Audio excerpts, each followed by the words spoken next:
Salut tout le monde et bienvenue dans ce nouvel épisode d'Entre deux traites. Moi, c'est René Dutil. Et moi, c'est Sabrina Caron. On est super contents de vous retrouver pour une autre discussion passionnante sur les sujets qui touchent de près notre belle industrie laitière canadienne. En collaboration avec les producteurs laitiers du Canada, on continue aujourd'hui de vous présenter des entretiens réalisés dans le cadre d'une série de balados portant sur ProAction qui s'appelle « Chemin vers l'excellence à la ferme ». Exact, René. C'est une série de balados qui présente des conversations avec des agriculteurs, des vétérinaires, des conseillers agricoles, des chercheurs et beaucoup d'autres acteurs de l'industrie. L'objectif, c'est de fournir aux agriculteurs et à leurs conseillers des informations pratiques et utiles qu'ils peuvent appliquer directement à la ferme. Dans cet épisode, l'épidémiologiste vétérinaire José Denis Robichaud discute avec le docteur Elsa Vasseur, professeure associée à l'Université McGill et titulaire de recherche industrielle. Elle nous parlera de la vie durable des fermes laitières. José Denis et Elsa vont partager leur point de vue sur le bien-être des animaux dans les fermes laitières. On écoute ce que ça donne.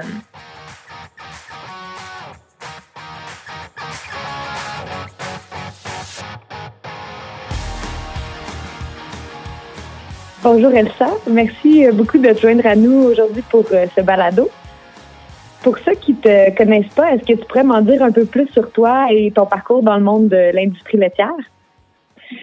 Oui, alors écoute, j'ai démarré mon université en France. J'ai fini par arriver au Canada pour faire mon doctorat. Je suis diplômée de l'université Laval. J'ai passé pas mal de temps en Colombie-Britannique, Agriculture Canada, pour mon doctorat. Je travaillais déjà sur les petits veaux.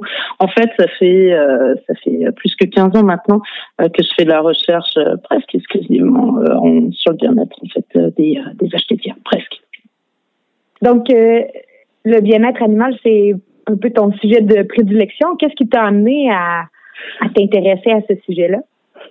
En fait, mon parcours à la base, c'est en développement rural, en développement international. Et puis, ce qui m'a vraiment fasciné, c'est la relation entre les éleveurs et les animaux. Donc, c'est un petit peu comme ça que je suis tombée sur la question du bien-être. Ça coule beaucoup. Je suis fascinée par les gens qui vont dédier leur vie finalement à prendre soin des animaux et qui vont essayer de nourrir en fait la population. Donc toutes ces questions-là, je pense que c'est quelque chose beaucoup qui m'attire. Après, je travaille aussi encore beaucoup en développement rural. J'ai d'autres projets.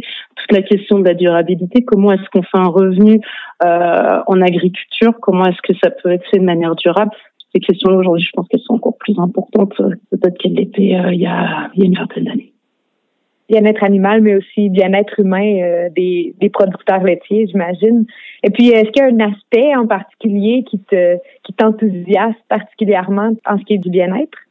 Donc, on a quand même une relation assez complexe avec les animaux parce que l'éleveur va élever ses animaux, va essayer de faire le mieux possible, va essayer de les garder en santé. Puis en même temps, on les utilise pour finalement pouvoir faire un revenu. On les utilise pour pouvoir nourrir la population. Il y a tout un attachement qui se fait. Finalement, c'est des questions, comme je dis, il y a tout un volet, il y a quand même tout un volet émotionnel puis un volet éthique de l'élevage qui, je pense, c'est moi qui m'attire beaucoup et qui me fascine. Et je pense qu'il fait que c'est peut-être plus compliqué à plein de niveaux. D'ailleurs, en termes d'acceptabilité sociale, c'est un petit peu compliqué la question de l'élevage.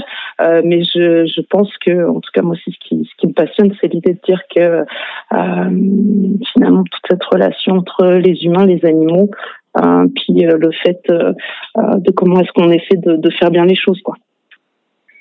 Puis est-ce qu'il y a des enjeux présentement qu'on voit dans l'industrie laitière qui, à ton œil de chercheur, est prioritaire ou qu'est-ce qui devrait être abordé peut-être plus ou plus fortement par les producteurs ou par l'industrie en général? Je pense que le grand enjeu demain, c'est la durabilité. Vraiment, et je parle pas juste de bien-être animal ici, je parle vraiment de pouvoir avoir encore demain une industrie, c'est-à-dire à la fois, oui, s'assurer qu'on a les meilleures pratiques possible, mais 2, qu'on est capable de faire un revenu, et un revenu décent finalement là-dessus. Puis comment est-ce qu'on fait pour avoir du succès tout en essayant d'avoir le moins possible d'empreinte environnementale. Je pense que aujourd'hui on peut pas penser en silo quand on travaille en fait ou quand on fait de la recherche dans l'industrie laitière. C'est vraiment important d'être capable de regarder plusieurs aspects à la fois, parce que sinon on finira par développer des recommandations qui seraient positives sur un aspect puis qui auraient éventuellement un impact négatif. Donc je te dirais demain la question est extrêmement complexe. C'est vraiment comment est-ce que demain on va être capable de garder finalement une industrie en santé. J'imagine que, vu ton sujet de recherche principal, le bien-être demeure partie de cette durabilité-là. Il y a beaucoup de choses à adresser comme industrie pour s'assurer que notre industrie demain soit rentable et ait du succès. Au Québec, on a beaucoup de fabulation à travailler. Il y a beaucoup de choses qui se passent dans ce domaine-là. Est-ce qu'il y a des projets de recherche ou des projets de développement qui te sont plus chers dans ce domaine-là, que tu crois devraient être adressés en tant qu'industrie? Bon, alors écoute, tu le sais sûrement, mais depuis 2016, j'ai une chaire de recherche à l'université McGill, dont il y a une grosse composante en fait, c'est d'essayer de voir comment est-ce qu'on pourrait améliorer les systèmes actuels de logement, dont la stabulation de travail. La chaire, elle est au Québec. C'était une chaire industrielle, donc il y avait une demande de l'industrie d'essayer de voir finalement qu'est-ce qu'on pourrait faire pour améliorer les choses. Puis il y a tout un volet en fait entre le lien entre le bien-être et la longévité. Donc les 4 premières années en fait de la chaire, on a essayé de regarder comment on pouvait optimiser le design. Est-ce qu'il y a moyen d'améliorer le design de la salle ou les recommandations actuelles pour fournir plus d'opportunités de mouvement? Parce qu'effectivement, la première chose qu'on pense, la première critique qu'on pense en termes de stabilisation au travail, c'est les restrictions de mouvement.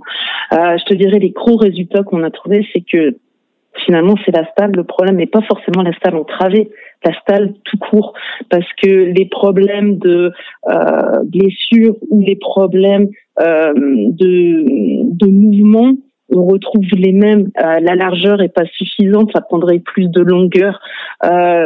Finalement, donc oui, la chaîne, c'est une question, c'est clair, c'est-à-dire que la chaîne animale est restreinte à sa stalle, mais la réalité en fait, c'est que demain, en termes de recommandations, faut qu'on travaille sur le pas de stalle, parce que on n'est pas en train d'améliorer la condition des animaux si on dit aux producteurs qu'il faut qu'ils passent de la stabulation entravée à la stabulation libre avec des cubicules. Ça, j'en suis persuadée, parce qu'en fait, on trouve les études épidémiologiques nous ont montré qu'on a les mêmes types de problèmes. Donc, le niveau de blessure, le niveau de boiterie n'est pas drastiquement différent entre les deux systèmes. Et je te dirais, les résultats qu'on a montrés, c'est qu'il faut qu'on sorte de la stalle, tout court. Puis, est-ce qu'il y a des recommandations qui sont venues dans ce projet de recherche-là pour comment sortir de la stalle en général? Parce que ça me semble une mission assez demandante, et pour les producteurs et pour le personnel qui va venir à les aider dans ces projets-là. Oui, alors écoute, la première chose qu'on a fait, c'est qu'on a regardé est-ce qu'on était capable d'améliorer le système. Donc oui, on est capable d'améliorer un peu. On voit qu'on peut gagner en augmenter la quantité de litière, en mettant plus de largeur. Donc on a vu qu'on était capable de gagner qualitativement. Puis peut-être des modifications plus drastiques, par exemple en augmentant beaucoup plus la largeur de la salle, ça pourrait être des solutions temporaires pour des animaux avec des besoins. Donc je pense qu'on est vraiment capable de proposer des recommandations, et surtout ce qu'on a été capable de montrer, c'est que il fallait qu'on regarde les animaux. Comment se lève l'animal, pourquoi est-ce qu'il se cogne, c'est quoi la position finalement de la barre de cou. Ça, c'est un petit peu, on a le même système en fait en stabulation libre, et une solution ne permet pas de remplir ne convient pas forcément à toutes les étapes de tous les animaux. Donc ça, on était capable au moins de montrer, oui, on est capable d'améliorer un peu le système. Il faut adapter les solutions en fonction de son setup. Mais la grosse prochaine étape sur laquelle on est en train de travailler, c'est si on dit qu'il faut qu'on sorte les animaux de la stable, qu'est-ce que ça veut dire? Si on garde un système en stabulation entravée et qu'on fournit des périodes sans stall, on a commencé à regarder par exemple dans la période de tarisson, on s'est rendu compte que en 8 semaines, les animaux ils étaient capables de récupérer une partie de leur capacité locomotrice, par exemple. On a amélioré le temps de repos, donc peut-être que ça c'est une stratégie intéressante à combiner, notamment pour aider la vache dans une période c'est quand même très compliquée qui est la période avant vêlage. L'autre chose sur laquelle on travaille aujourd'hui, c'est que ça veut dire donner accès à l'exercice. Et ça c'est une question extrêmement beaucoup plus complexe que ce qu'on peut l'entendre, à savoir que pour des animaux qui ne marchent plus. Comment est-ce qu'on fait ça dans des étapes qui sont pas faites pour sortir les animaux en groupe? Comment est-ce qu'on organise ça? C'est pas des questions aussi faciles. Il suffit pas juste d'enlever la chaîne et puis de sortir les animaux. Donc là, c'est vraiment sur les questions sur lesquelles on est en train de travailler. Et je suis positive. On va trouver, on va travailler, on va continuer à travailler, on va développer des recommandations pour justement aider les producteurs à dire la solution, c'est pas forcément de reconstruire une étable, mais je pense dans la situation économique actuelle. C'est pas acceptable d'expliquer que la seule solution en fait c'est de reconstruire une étable. C'est bon d'avoir des solutions aussi, puis les heures d'exercice, j'imagine que en étant au Québec, si je compare à la Colombie-Britannique où l'accès extérieur en hiver est relativement simple. Si je pense à la Gaspésie, d'où moi je viens, l'accès au pâturage en hiver avec 2 mètres de neige n'est pas vraiment possible. Donc, j'imagine que c'est aussi des aspects que vous considérez dans votre recherche, l'espace puis les endroits. Ouais, tout à fait. Après, pas possible, je suis pas d'accord avec toi, en fait, puis c'est assez intéressant de voir comment les animaux, ça les stresse pas tant en aller dans la neige, c'était plutôt les manipulateurs qui étaient stressés de sortir les animaux. Bon, on se rappelle qu'une vache, ça produit de la chaleur, donc le problème de froid, c'est pas du tout un problème, c'est plutôt la question de la chaleur en été qui est un petit peu plus, qui est plus difficile finalement à contrôler. Donc les recommandations elles sont là, tout un volet sur lequel on travaille. Là, je travaille avec des ingénieurs. C'est tu le sais au Québec, on a des restrictions environnementales, notamment sur les aires d'exercice. De comment est-ce qu'on fait ça, comment est-ce qu'on donne un accès. Et puis effectivement, la question de l'hiver, c'est pas tant quand il y a neigé, c'est pendant les périodes de fonte.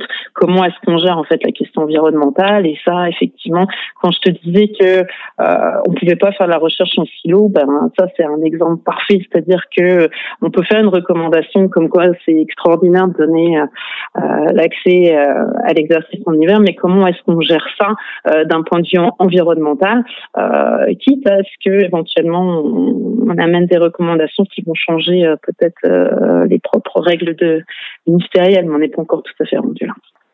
Il y a souvent un aspect négatif avec le bien-être qui vient qu'on fait beaucoup critiquer, mais je pense que comme industrie, on fait bien sur plusieurs aspects, puis j'aimerais savoir un peu ton opinion là-dessus.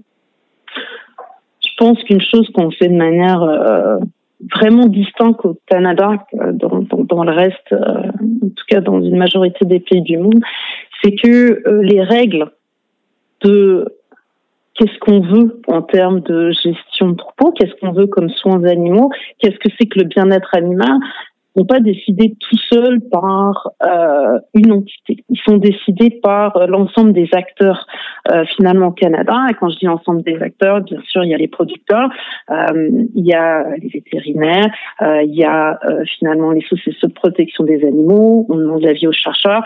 Et finalement, c'est un processus très long de renouvellement des codes de pratique et éventuellement d'implantation en fait des recommandations. Mais c'est un processus consensuel. Et ça, je trouve que c'est absolument extraordinaire. Donc en ce moment, on est effectivement dans le renouvellement du code de pratique. C'est quelque chose qui se fait tous les 10 ans. Puis c'est extraordinaire parce que ça veut dire que on sort avec des règles où tout le monde s'est mis d'accord que ok, on était rendu là. Donc, on peut faire mieux que ce qu'on avait, on peut faire mieux que ce qu'on a maintenant, mais et voilà, qu'est-ce qu'on propose. Et ça, moi, je pense que c'est vraiment peut-être une grande richesse au Canada d'avoir ce principe en fait de consensus. Puis ça serait quoi cette nouvelle limite? Quelle prochaine étape est-ce qu'on rencontre avec nos producteurs?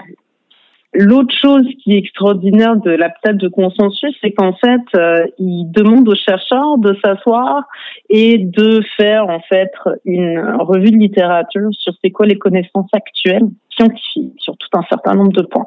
Donc là, on a brassé la question finalement de la douleur, la question du logement, la question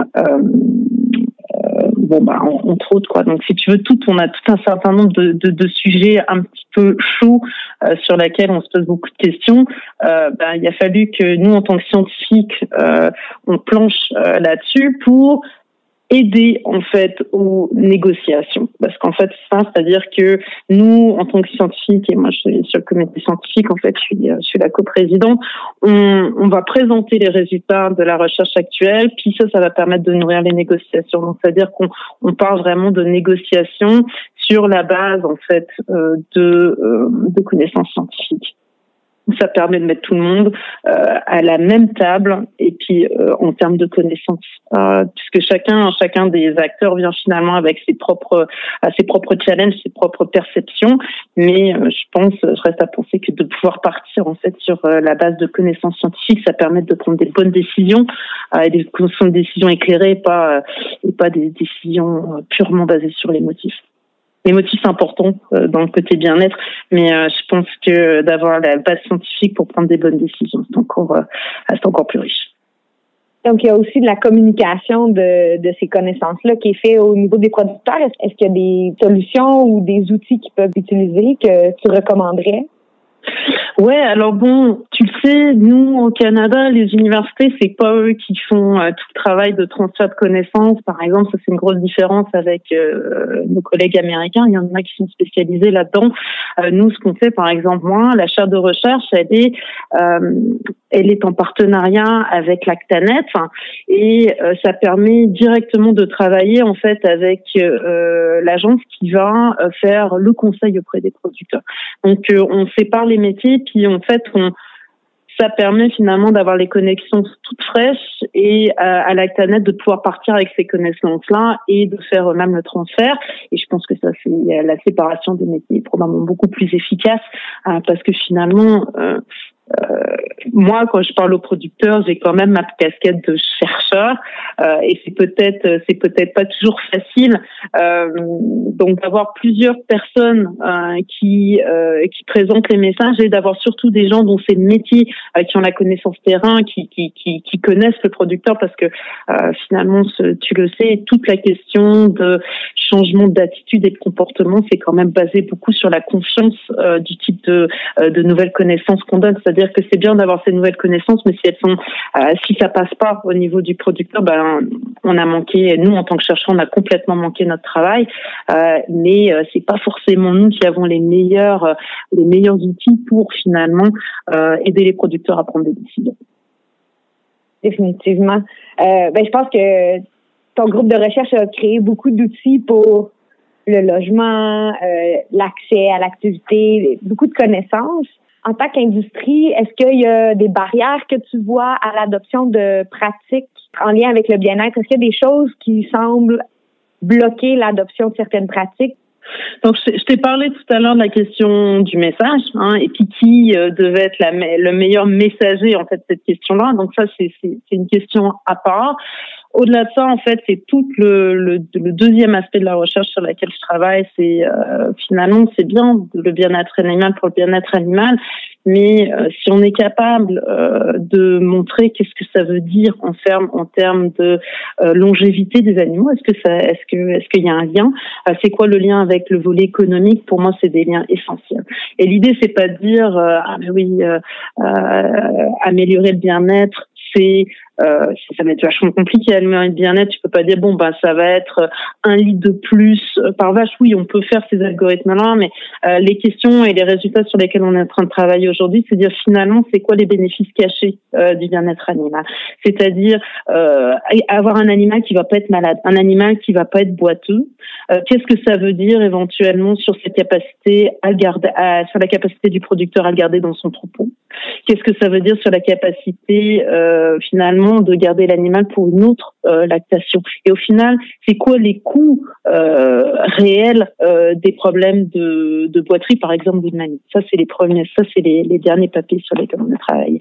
L'autre chose aussi sur laquelle on travaille, c'est finalement l'identification précoce des problèmes. Est-ce qu'on est capable d'utiliser les bases de données actuelles, par exemple, de Lactanet, pour pouvoir détecter plus tôt les problèmes et avant qu'on commence à parler d'avoir des problèmes sérieux ou d'avoir des prévalences importantes finalement de problèmes de bien-être animal. Et ça, je te dirais, pour moi, c'est la deuxième grosse barrière, c'est l'identification précoce et être capable de se rendre compte de c'est quoi le coût réel en fait des problèmes de bien-être, pas juste un problème de blessure. Les coûts qui viennent avec la détection du bien-être sont quand même assez importants. Est-ce que votre groupe de recherche regarde ça aussi puis essaie de trouver des solutions? Ouais, alors en fait, la détection du bien-être, ça coûte cher. Ne serait-ce que la mise en place du programme Proaction, parce que finalement, ça prend d'aller à la ferme pour prendre des mesures de résultats du bien-être, comme on l'appelle. Donc, c'est vraiment des mesures de résultats sur les animaux. Aujourd'hui, c'est les blessures, c'est la boiterie, c'est l'état de chair, éventuellement, c'est la propreté. Les travaux de mon groupe de recherche, on essaie de travailler en fait sur des alternatives à l'évaluation visuelle pour enlever notamment le fait d'aller faire une visite à la ferme avec une personne qu'on a entraînée. Donc pour essayer d'enlever peut-être le biais observateur, c'est quand même quelque chose d'important et de coûteux.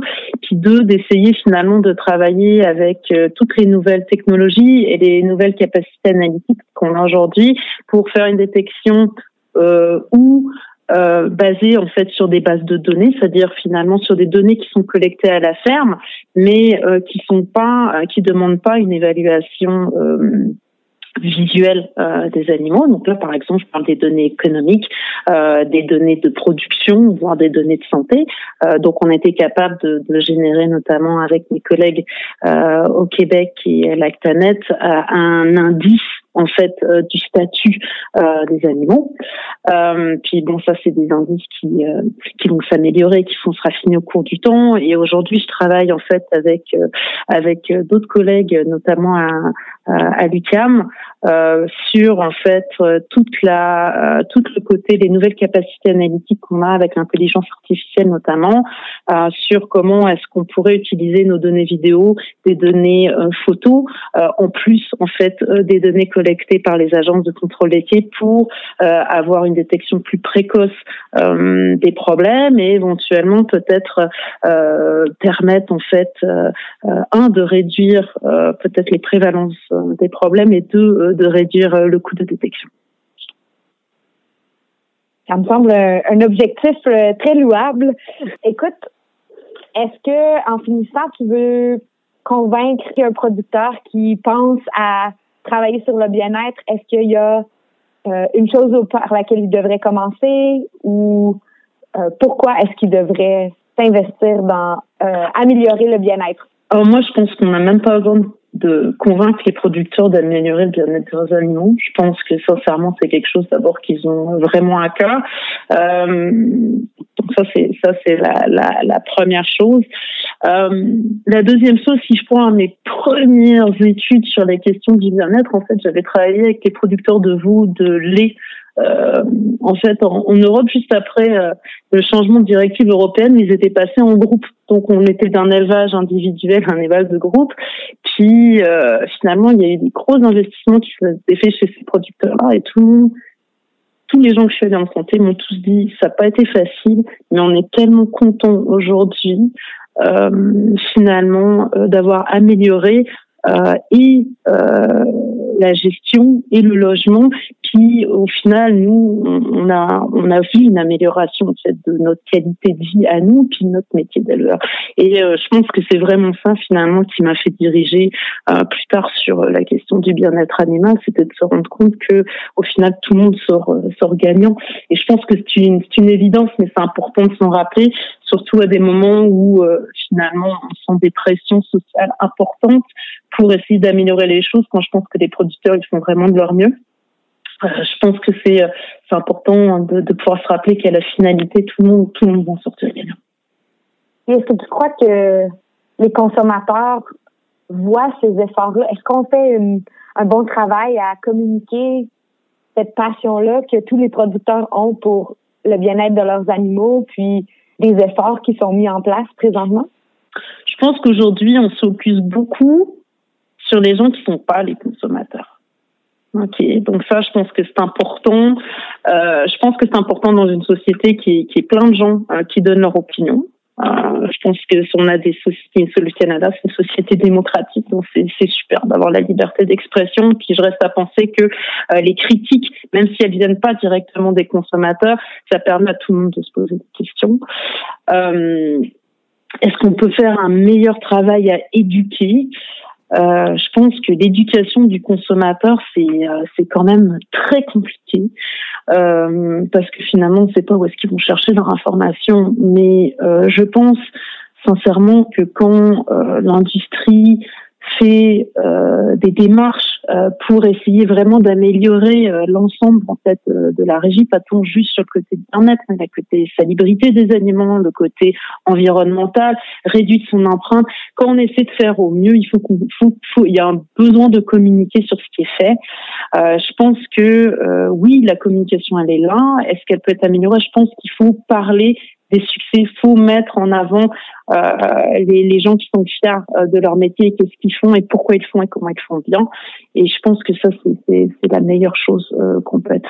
On n'arrivera pas à convaincre tout le monde sur le bienfait de la consommation de produits animaux, par exemple.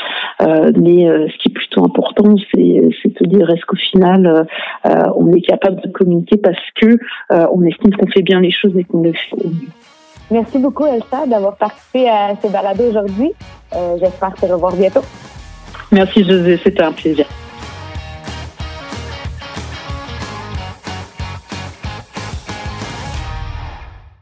Comme chef, je composte beaucoup. C'est ma façon de redonner à la terre. Salut Jeanne. Comment les producteurs laitiers prennent-ils soin de notre planète? À la ferme, on composte le fumier. Ça permet de réduire notre empreinte carbone. Le fumier enrichit aussi le sol, ce qui aide à faire pousser les récoltes.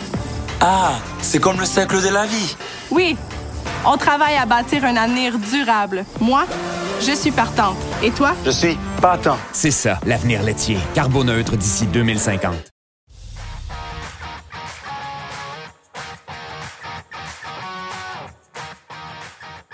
Et voilà ce qui complète cet épisode. Je trouve que l'approche d'Elsa Vasseur est fascinante, car elle montre comment le bien-être animal est étroitement lié à la santé et à la longévité des vaches, à la rentabilité des fermes et à la durabilité de l'industrie. Tout à fait, René. C'est vraiment intéressant d'en apprendre sur son parcours et ses recherches. Quand on parle de longévité des vaches, on parle d'animaux en bonne santé qui vont produire du lait de qualité sur une plus longue période. Puis ça, garder nos vaches plus longtemps, ben ça fait baisser les coûts de remplacement, évidemment, des soins médicaux aussi, puis c'est juste comme rentable comme approche. Exactement. En favorisant la longévité des vaches, on améliore également la durabilité de l'industrie. Et moins de renouvellement du troupeau, c'est moins de ressources pour élever de nouvelles vaches. Ça a un impact positif sur l'entreprise et sur l'environnement. C'est tout interconnecté, ces affaires-là. Merci à José Denis Robichaud pour cet entretien avec Elsa Vasseur. Leur producteur, c'est Steve Roche. Je rappelle que cette série de balados est organisée par les producteurs laitiers du Canada et financée en partie par le Partenariat canadien pour l'agriculture. Entre deux traites est une réalisation de Bruce Sargent et une production de Carl Bélanger. Merci à vous deux. René, je vais en profiter aujourd'hui pour remercier les auditeurs et les auditrices qui écoutent et partagent nos épisodes. C'est très apprécié. Dans notre cas, j'annonce aujourd'hui que je quitte l'animation, la partie que je fais d'animation du balado dans deux traites. Je vais laisser ma place à quelqu'un d'autre pour les prochains épisodes. On a des vies occupées, puis ça faisait plus de près de 3 ans là, que je participais au balado, fait que j'avais pensé laisser la chance à d'autres producteurs pour animer ce beau balado. Ben, merci beaucoup, Sabrina, pour ton implication pendant 3 ans pour d'avoir animé le balado. Puis bonne continuité dans vos nombreux projets à la ferme. C'est beau de vous suivre. Bon, ben par hasard, moi aussi, j'avais décidé de quitter l'animation. C'est quelque chose qui est le fun. J'ai appris à découvrir plein d'intervenants que je connaissais pas dans le milieu de la production laitière à travers le Canada. Mais je vais passer le flambeau à quelqu'un d'autre. Puis merci de m'avoir écouté, d'avoir été indulgent avec mon peu d'expérience en animation. Et je vous souhaite une bonne fin d'été à tout le monde. Merci. Puis c'est surtout... c'est le fun de faire ces balados-là parce qu'on a la chance de rencontrer plusieurs personnes via l'écran, mais par après, quand on se rencontre en vrai, là, c'est toujours un plaisir. Puis via le balado, j'ai eu la chance quand même de rencontrer plusieurs personnes. Donc, vraiment, plusieurs invités qu'on a reçus. Puis parfois, quand on se revoit, on a de belles discussions. Fait que merci pour tout à tous. Merci de votre écoute.